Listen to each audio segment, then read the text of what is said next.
Tell me if this sounds familiar to you. You're in your church service. The pastor is beginning to land the plane. He's finishing his sermon. And as he's finishing, you think to yourself, man, I wish I had something that I could play under this moment. I wish there was something on acoustic guitar that I could accompany him with, but I don't know what to play. Well, I've thought the same thing for years, and I get called on quite a bit to underscore speaking moments in services or gatherings. And what I want to do today is I want to show you 3 of my favorite worship chorus arrangements.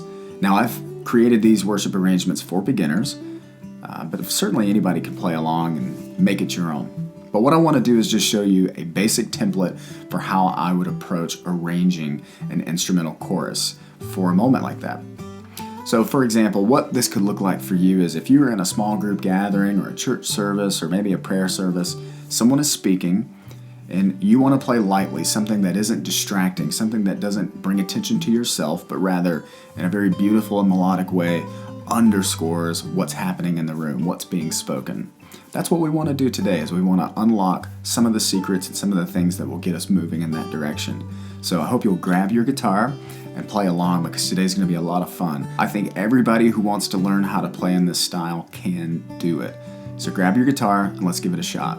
For starters, I could think of no better tune to look at than Amazing Grace. Amazing Grace is one of the first melodies that I can ever remember learning on the guitar, and I think it's one that everybody ought to know how to do. So we're going to do it in the key of G today, and I'm going to play through it slowly for you.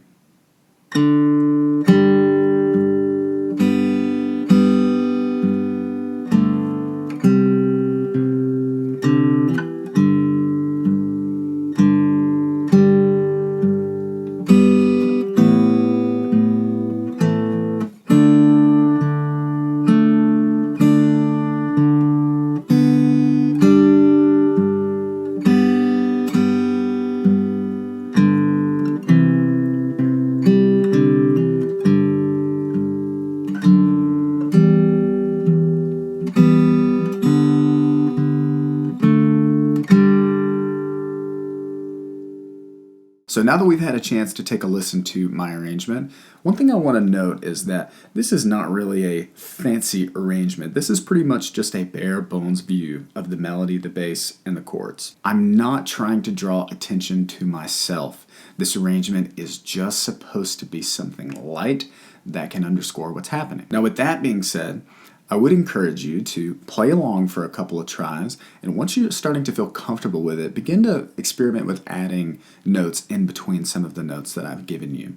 This is what I would call ornamentation, so this is just making it your own. This is giving it a little bit of a flair, something that makes it feel personal and unique to you. If I was going to go for a second pass of this tune with a little bit more freedom, this is maybe what that might sound like.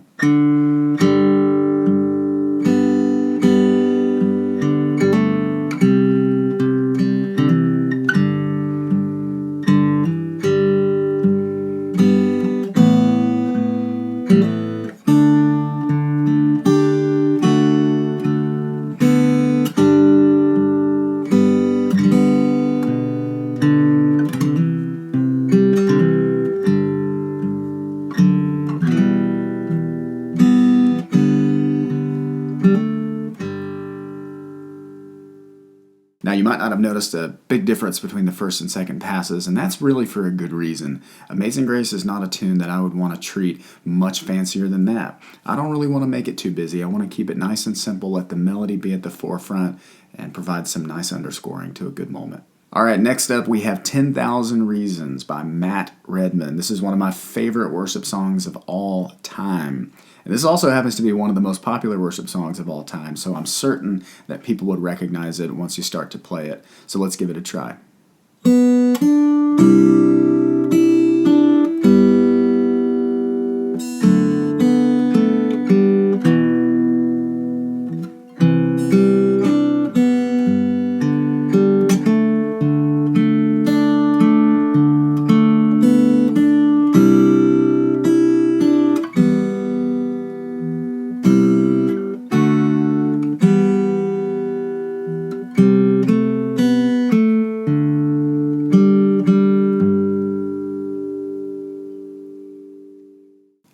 that we've had a chance to hear it played slow, I'm going to play it again, this time with a little bit more freedom to give you a sense of what it might sound like if I played this live.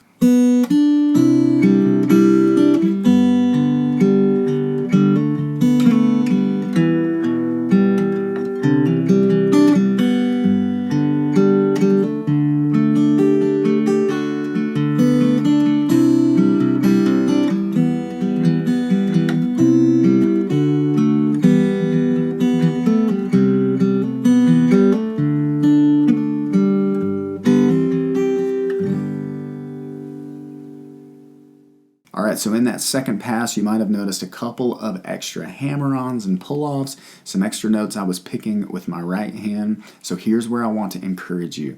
Take it slow. You're not in any rush. No one's in a hurry to get anywhere. And by the way, when you're underscoring a moment in a service or under a prayer, you never want to be distracting, so you never want to play too quickly. All I want to do is try to demonstrate to you two levels of how you might approach the same tune. So take the base level arrangement and make it your own. That's what's most important here. Last but not least, we have The Blessing. This is by Carrie Job. Again, one of the most popular worship songs, a song that has meant a lot to me throughout the years, and I think it would work so well in an underscore moment. So let's give it a try.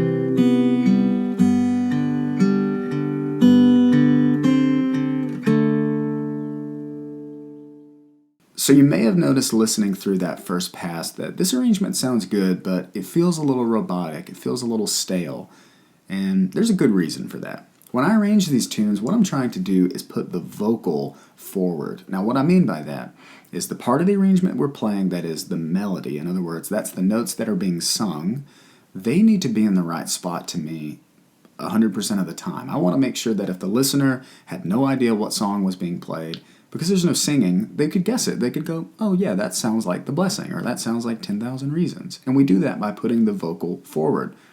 One of the ways I'm going to emphasize it in the free pass that I'm about to do is I'm going to let the melody breathe for a moment where it's the only thing that you hear. And that feels a little bit jarring as well, but in a different way, because what's going to happen is you're going to feel like the tune is falling in tempo, or maybe even coming out of time altogether.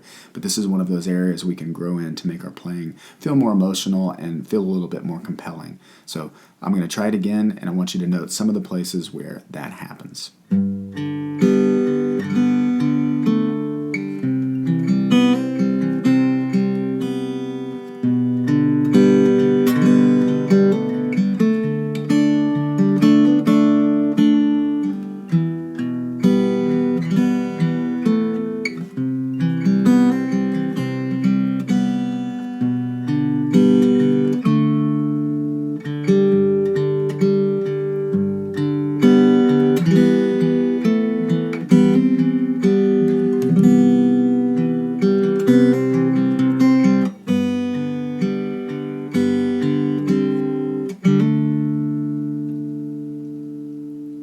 Alright, so on that second pass, you should feel like, okay, the arrangement is starting to flow a little better. It's starting to feel a little bit more spacious and airy. And again, the encouragement is the same as it was on the last song. Make it your own. The purpose behind this is to give you a template, not to give you a law. This is not something that you need to follow to a T. I just want to get you started. So there you have it, 3 of my very favorite worship choruses. I so hope you enjoyed today's video. I hope you'll learn these arrangements and give them a try. Give me some feedback, drop a comment, and let me know how your playing is going.